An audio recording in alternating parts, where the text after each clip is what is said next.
Hi friends, welcome to my channel Sirisha's kitchen. నేను ఈరోజు నా స్టైల్లో వెజ్ బిర్యానీ ఎలా చేయాలో చూపిస్తానండి. ఇటువంటి రెసిపీలోకి అనేది వెళ్ళిపోదాం. ఒక తపేలా పెట్టుకొని అందులో ఒక 2 దాల్చిన చెక్క, లవంగాలు, మిరియాలు వేసుకున్నానండి. తర్వాత సన్నగా కట్ చేసుకున్న ఉల్లిపాయలు వేసుకుని కలుపుకోవాలి. కొంచెం వేగనివ్వాలి. తర్వాత బిర్యానీ ఆకు వేసుకోవాలి.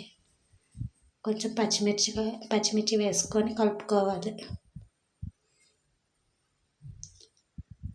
తర్వాత బంగాళదుంప ముక్కలు చిన్నగా కట్ చేసుకొని వేసుకోవాలి. తర్వాత క్యారెట్ ముక్కలు కూడా కలుపుకోవాలి.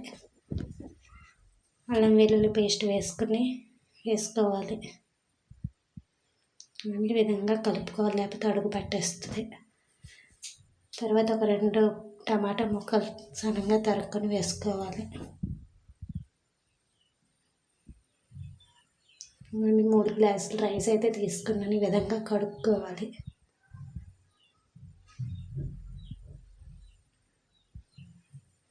కడుక్కున్నాను, ఇప్పుడు వేసుకున్నానండి. కొంచెం నెమ్మదిగా కలుపుకోవాలి, లేకపోతే రైస్ అనేది విరిగిపోతుంది.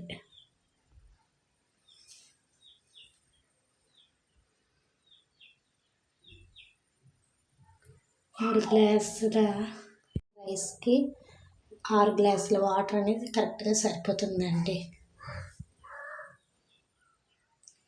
కొంచెం ఉప్పు వేసుకోవాలి తగినంతగా. తర్వాత గరం మసాలా వేసుకోండి. తర్వాత కలుపుకోవాలండి. ఇవన్నీ ఉడకడం స్టార్ట్ అయ్యింది.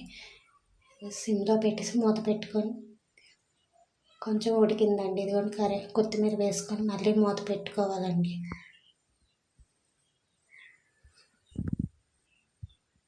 ఇదిగోండి మన బిర్యానీ అయితే రెడీ అయిపోయింది.